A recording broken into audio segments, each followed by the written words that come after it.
ಲಕ್ಷ್ಮೀ ಪ್ರಿಯೆ.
ಪಾಪ ಆ ಮಗುಗೆ ಸರಸ್ವತಿ ಅದೇನು ತೊಂದರೆ ಕೊಟ್ಟಿರ್ತಾಳೋ ಏನೋ. ಫೋನ್ ಮಾಡಿದ್ರೆ ಫೋನೇ ಎತ್ತಾ ಇಲ್ಲ, ಏನು ಮಾಡೋದು? ಆಮೇಲೆ ಏನಾದರೂ ಅವಳೇ ಫೋನ್ ಮಾಡ್ತಾಳೇನೋ, ನೋಡೋಣ.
ಈಶ್ವರಿ, ಕೂತ್ಕೋ.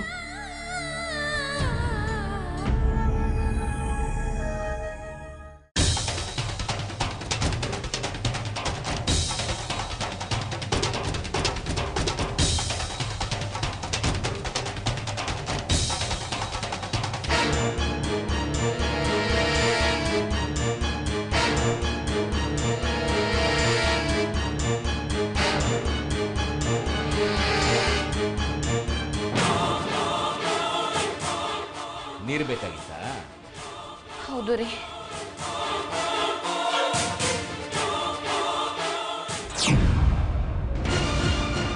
ಏನು ಇಷ್ಟೊಂದು ಧೂಳಿದೆ? ಸೌಮ್ಯ, ಹಾಪ ಬಂದೆ.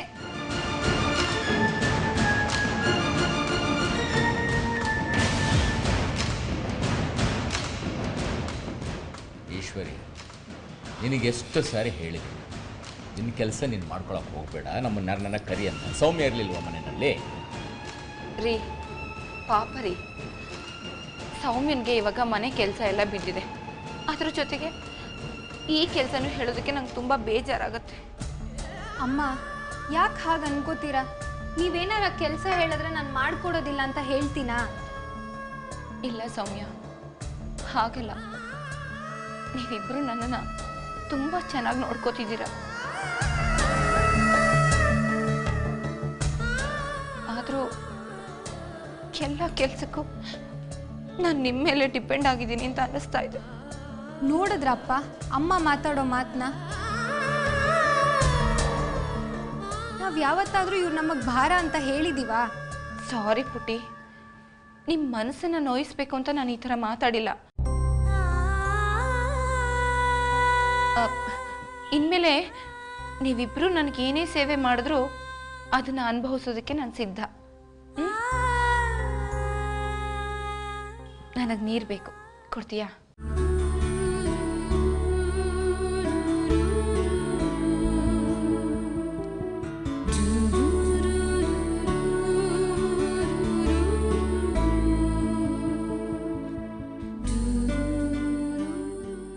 ರೀ, ನಮ್ಮ ಸೊಸೆ ಲಕ್ಷ್ಮಿ ಸಿಕ್ಕಿದ್ಲಾ?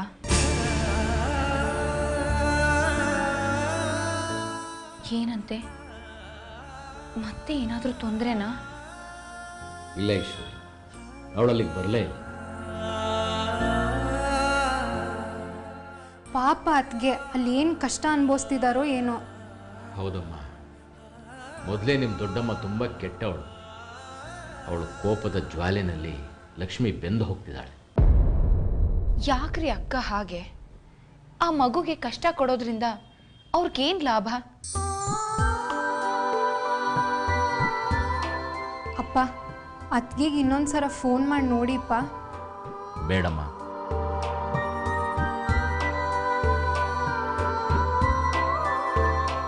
ಈಗ ನಾನು ಫೋನ್ ಮಾಡೋದು, ಅದನ್ನು ಅವಳ ಅತ್ತೆ ಎತ್ಕೊಳ್ಳೋದು, ಆಮೇಲೆ ಇನ್ನೊಂದು ದೊಡ್ಡ ಸಮಸ್ಯೆಗೆ ನಾನೇ ಮುನ್ನುಡಿ ಮಾಡ್ದಂಗೆ ಆಗುತ್ತೆ.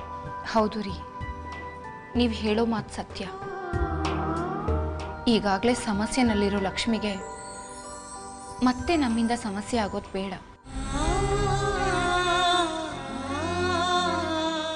ಸದಾ ಎಲ್ಲರೂ ಸುಖ ಬಯಸೋ ಆ ಮಗು ಈಗ ಬಂದಿರೋ ತೊಂದರೆ ಸಮಸ್ಯೆಗಳಿಂದ ಪಾರಾಗಿ ಸುಖ ನೆಮ್ಮದಿ ಸಂತೋಷದಿಂದ ಜೀವನ ಮಾಡಲಿ ಅಂತ ಆ ದೇವ್ರ ಹತ್ರ ನಾವು ಬೇಡ್ಕೊಳ್ಳೋಣ. ಆಯಿತು ಈಶ್ವರಿ. ಈಶ್ವರಿ, ಹೊಟ್ಟೆಗೇನಾದರೂ ತಗೊಂಡ್ಯಾ? ಇಲ್ಲಪ್ಪ. ಯಾಕೆ ಈಶ್ವರಿ? ಡಾಕ್ಟ್ರ್ ಬರುವಾಗ ಹೇಳಿದ್ರು ತಾನೇ ಹೊಟ್ಟೆಗೆ ಸರಿಯಾದ ಸಮಯಕ್ಕೆ ಊಟ ತಿನ್ನಬೇಕು, ಮಾತ್ರೆ ತಗೋಬೇಕು ಅಂತ. ಯಾಕೆ ತಗೊಳ್ಳಿಲ್ಲ? ನಾನು ಎಷ್ಟು ಹೇಳಿದ್ರೂ ಕೇಳೋದೇ ಇಲ್ಲಪ್ಪ. ಈಗಲೂ ಅಷ್ಟೇ ಬಲವಂತ ಮಾಡಿ ರೆಡಿ ಮಾಡಿದೆ. ಯಾವಾಗ ನೋಡಿದ್ರು ಆಕಾಶ ಕಳ್ಚಿ ತಲೆ ಮೇಲೆ ಬಿದ್ದವ್ರ ಥರ ಯೋಚನೆ ಮಾಡ್ತಾನೆ ಕೂತಿರ್ತಾರೆ. ಹಾಗಿರಬಾರ್ದು ಈಶ್ವರಿ. ಜೀವನದಲ್ಲಿ ಏನೇ ಸಮಸ್ಯೆ ಬಂದರೂ ಉತ್ಸಾಹದಿಂದ ಇರಬೇಕು. ನಾವು ಉತ್ಸಾಹದಿಂದ ಇದ್ದರೆ ನಮ್ಮ ದೇಹದಲ್ಲಿ ಚೈತನ್ಯ ಬರುತ್ತೆ. ದೇಹಕ್ಕೆ ಚೈತನ್ಯ ಬರಬೇಕು ಅಂದ್ರೆ ಏನು ಮಾಡಬೇಕು? ಊಟ ಮಾಡಬೇಕು. ಸೌಮ್ಯ, ಊಟ ತಗೊಂಡ್ ಬಾ.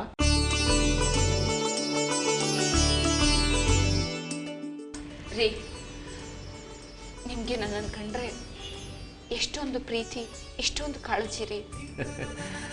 ಪ್ರೀತಿ ಇದ್ರೆ ಕಾಳಜಿ ಅನ್ನೋದು ಬಂದೇ ಬರುತ್ತೆ. ಕಾಳಜಿಯ ಹಿಂದೆ ಕರ್ತವ್ಯ ಅಂತ ಒಂದಿರುತ್ತಲ್ವಾ? ನಾನು ಮಾಡ್ತಿರೋದಷ್ಟೇನೆ.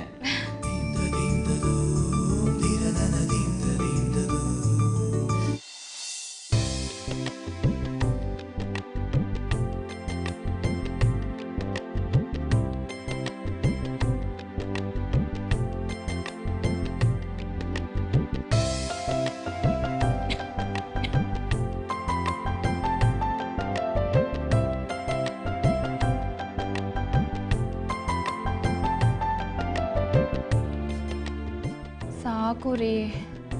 ಈಶ್ವರಿ, ನೀನಿನ್ನೂ ಮಾತ್ರೆ ತಿನ್ನಬೇಕು. ದೇಹಕ್ಕೆ ಮೊದಲಿನ ಶಕ್ತಿ ಬರಬೇಕು ತಾನೆ. ಅದಕ್ಕೆ ಇನ್ನೊಂದು 2 ತುತ್ತು ತಿನ್ನ. ಸಾಕು, ನಂಗೆ ಹೊಟ್ಟೆ ತುಂಬಿದೆ. ಒಳ್ಳೆ ಚಿಕ್ಕ ಮಕ್ಳಿಗೆ ಬಲವಂತ ಮಾಡೋಂಗೆ ಮಾಡ್ತಿರಲ್ರಿ. ಈಶ್ವರಿ, ನಾನು ಸ್ವಲ್ಪ ಊಟ ಮಾಡು. ನಂಗೆ ಹೊಟ್ಟೆ ತುಂಬಿತು, ಸಾಕು ಮಾಡು.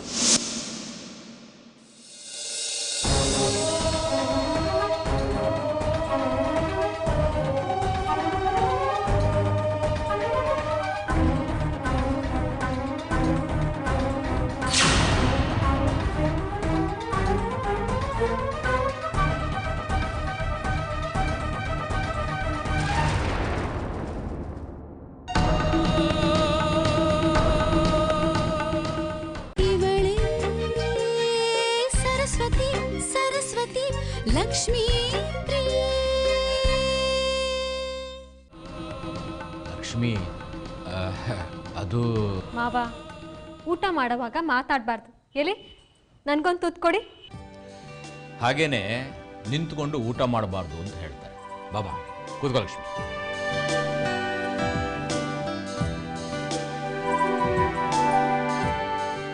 ಊಟ ಮಾಡಬೇಕಲ್ವಾ? ತಗೊಳಮ್ಮ.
ಕ್ಷಮಿಸ್ಬಿಡಿ ಮಾವ. ಲಕ್ಷ್ಮಿ, ಕ್ಷಮಿಸೋಂಥ ತಪ್ಪು ನೀನೇನಮ್ಮ ಮಾಡಿದ್ಯಾ? ನಾನು ತಪ್ಪು ಮಾಡಿದ್ದೀನಿ ಮಾವ. ನಾನು ನಿಮಗೆ ಫೋನ್ ಮಾಡಿ ಸುಳ್ಳು ಹೇಳಿದೆ. ದೇವಸ್ಥಾನಕ್ಕೆ ಬರೋ ಹಾಗೆ ಮಾಡಿದೆ. ದೇವಸ್ಥಾನದಲ್ಲಿ ಇಡೀ ದೇವಸ್ಥಾನ ಎಲ್ಲ ಅಲಿಯೋ ಹಾಗೆ ಮಾಡಿದೆ. ನಿಮಗೆ ಗೊತ್ತಿಲ್ಲದೆ ಇರೋ ಹಾಗೆ ನಿಮ್ಮನ್ನು ಇಲ್ಲಿವರೆಗೂ ಹಿಂಬಾಲಿಸ್ಕೊಂಡು ಬಂದು ನೀವು ತಿಂತಾ ಇರೋ ಅನ್ನದಲ್ಲಿ ನಾನು ಪಾಲ್ ಕೇಳಿದೆ. ಇದೆಲ್ಲ ನಾನು ಮಾಡಿದ ತಪ್ಪು ತಾನೆ? ಲಕ್ಷ್ಮಿ, ಹಾಗೇಕಮ್ಮ ಹೇಳ್ತೀಯ? ನೊಂದ್ಕೋಬೇಡಮ್ಮ. ನೀನು ಪ್ರೀತಿಯಿಂದ ಮಾತಾಡಿಸಿ ಕಾರಣ ಕೇಳಿದಾಗ ನಾನು ವಿಷಯ ಮುಚ್ಚಿ ನಿಜವನ್ನು ಮರೆಸಿ ಸುಳ್ಳು ಹೇಳಿದೆ. ತಪ್ಪು ಮಾಡಿದ್ದು ನಾನಮ್ಮ, ನೀನಲ್ಲ.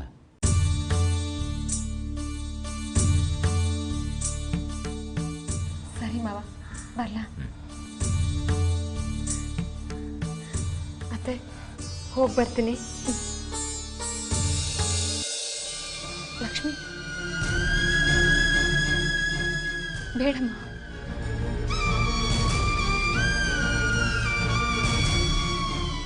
ಯಾಕತ್ತೆ?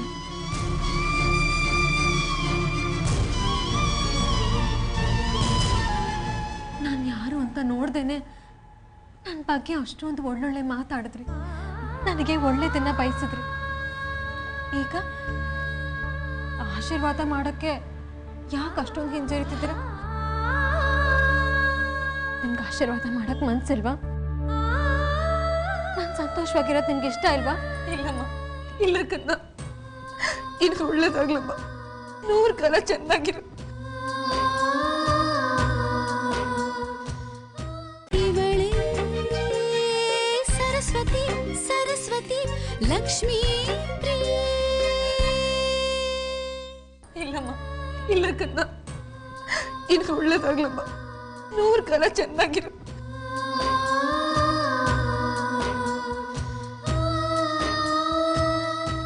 ಅಷ್ಟೇ ಸಾಕತ್ತೆ.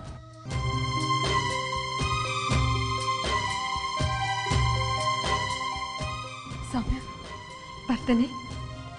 ಬಾಯ್. ಅತ್ಗೆ,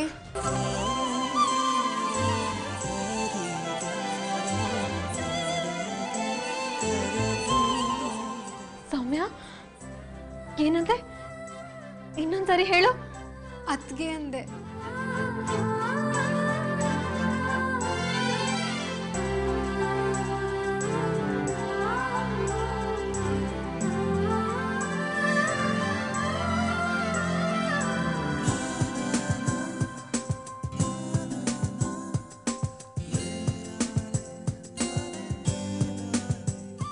ತುಂಬ ಸಂತೋಷ ಆಯ್ತು.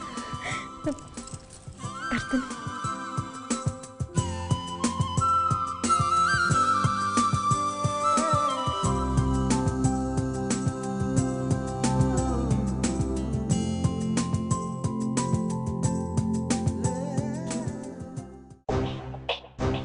ಏನು ಹೇಳ್ತಿದ್ಯಾ ಪ್ರಿಯಾಂಕಾ? ಮದ್ವೆನಾ? ಹೌದು ವಿನೋದ್, ಯಾಕಷ್ಟು ಆಶ್ಚರ್ಯವಾಗಿ ಕೇಳ್ತಿದ್ದೀರಾ? ಅಲ್ಲ, ಅದು ಮದ್ವೆ ವಿಷಯ ಮಾತಾಡಕ್ಕೆ ನೀವು ನಮ್ಮ ಮನೆಗೆ ಬರ್ತೀರಾ ಇಲ್ಲ ನಾವೇ ನಿಮ್ಮ ಮನೆಗೆ ಬರಬೇಕಾ? ಅದಾಗಲ್ಲ ಪ್ರಿಯಾಂಕಾ, ನಾವಿಬ್ರು ಇನ್ನೂ ಈಗ ತಾನೇ ಪ್ರೀತಿಸ್ತಾ ಇದ್ದೀವಿ. ಅದು ಅಲ್ಲದೆ ನನಗೆ ಕೆಲಸ ಸಿಕ್ಕಿ ಇನ್ನೂ 1 ತಿಂಗಳು ಕೂಡ ಆಗಿಲ್ಲ. ನಿಮ್ಮ ತಂದೆ ಹತ್ರ ನಾನು 2 ಲಕ್ಷ ಸಾಲ ತಗೊಂಡಿದ್ದೀನಿ, ಅದನ್ನು ತೀರಿಸ್ಬೇಕಲ್ವಾ? So what? ಅದಕ್ಕೆ ನಾವಿಬ್ರು ಮದ್ವೆನ 1 ವರ್ಷ ಆದಮೇಲೆ ಆಗೋಣ. ಅಲ್ಲಿ ತನಕ ಹೀಗೆ ಪ್ರೀತಿಸ್ತಾ ಕಾಲ ಕಳೆಯೋಣ. ಏನಂತೀಯಾ? ವಿನೋದ್, ನನಗೇನು ಇವಾಗಲೇ ಮದುವೆ ಆಗಬೇಕು ಅನ್ನೋ ಅವಸರ ಇಲ್ಲ ವಿನೋದ್. ಆದರೆ ಅಪ್ಪನೇ ಮನೆಗೆ ಬಂದವ್ರ ಹತ್ರ ನನ್ನ ಮಗಳು ಮದುವೆನ ಆದಷ್ಟು ಬೇಗ ಮಾಡ್ತೀನಿ ಅಂತ ಹೇಳ್ತಿರ್ತಾರೆ. ಅದಕ್ಕೆ ನಾನು ಬಂದು ನಿಮ್ಮ ಹತ್ರ ಕೇಳಿದೆ. ನಿಮ್ಮ ಪರಿಸ್ಥಿತಿ ನಂಗೆ ಅರ್ಥ ಆಗುತ್ತೆ ವಿನೋದ್. ಪ್ರಿಯಾಂಕಾ, ನಿನಗೆ ನನ್ನ ಬಗ್ಗೆ ಚೆನ್ನಾಗಿ ಗೊತ್ತು ತಾನೆ. ನೀನೇ ನಿಮ್ಮ ಅಪ್ಪ ಹತ್ರ ಮಾತಾಡಿ ನನ್ನ ಬಗ್ಗೆ ವಿಷಯ ತಿಳಿಸ್ಬೋದಲ್ಲ. ನಾನು ಮಾತಾಡ್ಬೋದು ವಿನೋದ್, ಆದರೆ ಅಪ್ಪ ಏನಾದರೂ ಬೇಜಾರು ಮಾಡ್ಕೊಂಡ್ರೆ? ಓಹೋ, ಮಗಳಾಗಿ ನೀನು ಮಾತಾಡಿದ್ರೇ ಅವ್ರಿಗೆ ಬೇಜಾರಾಗುತ್ತೆ. ಇನ್ನು ನಾನು ಅವ್ರ ಅಳಿಯಾಗವನು, ನಾನು ಮಾತಾಡಿದ್ರೆ ಬೇಜಾರಾಗಲ್ವಾ? ವಿನೋದ್, ಅಪ್ಪನ ಮನ್ಸಿಗೆ ಬೇಜಾರಾಗದಿರೋ ರೀತಿ ನೀವು ಮಾತಾಡಬೇಕು. ನಿಮ್ಮ ಮಾತಿಂದ ಅವ್ರ ಮನಸ್ಸಿಗೆ ಯಾವುದೇ ಕಾರಣಕ್ಕೂ ನೋವಾಗಬಾರ್ದು. ಅಪ್ಪ ಏನಾದರೂ ಇದಕ್ಕೆ ಒಪ್ಕೊಂಡ್ರೆ ನಿಮಗೋಸ್ಕರ ನಾನು ಎಷ್ಟು ವರ್ಷ ಬೇಕಾದರೂ ಕಾಯ್ತೀನಿ. ಓಕೆನಾ? ನೀನೇ ಗ್ರೀನ್ ಸಿಗ್ನಲ್ ಕೊಟ್ಮೇಲೆ ನಾನು ಸುಮ್ಮನೆ ಇರ್ತೀನಾ? ನಿಮ್ಮಪ್ಪ ಯಾವಾಗ ಫ್ರೀ ಆಗಿರ್ತಾರೆ ಅಂತೇಳು, ನಾನು ಬಂದು ಅವಾಗ ಮಾತಾಡ್ತೀನಿ. ತುಂಬ ಥ್ಯಾಂಕ್ಸ್ ವಿನೋದ್. ಪ್ರಿಯಾಂಕಾ, ಇದೇನಿದು ನಮ್ಮಿಬ್ಬರ ಮಧ್ಯೆ ಥ್ಯಾಂಕ್ಸಾ? ಈ ಥ್ಯಾಂಕ್ಸ್ ಅನ್ನೋ ಪದ ಎಲ್ಲೆಲ್ಲಿ ಬರಬೇಕು ಅಂದರೆ ರೀ, ನಿಮ್ಮ ಉದ್ದೇಶ ಹೀಗೆ ಮುಂದುವರಿಸ್ತೀರಾ ಇಲ್ಲ ಕಾಫಿ ಡೇ ತಾನೆ? ಇನ್ನೂ ಕಣಿ ಕೇಳ್ತಿರಲ್ರಿ, ಬನ್ರಿ ಹೋಗೋಣ.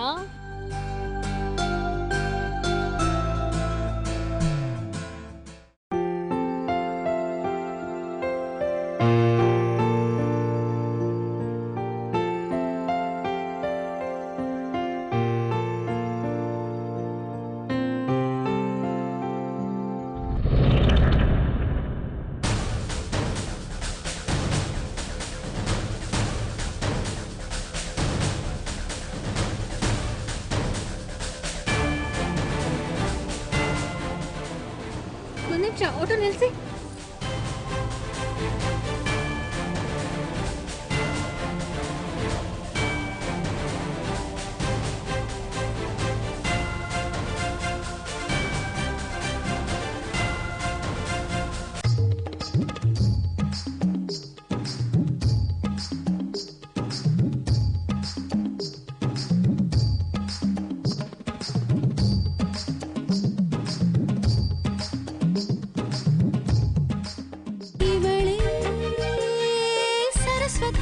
सरस्वती लक्ष्मी प्रिये.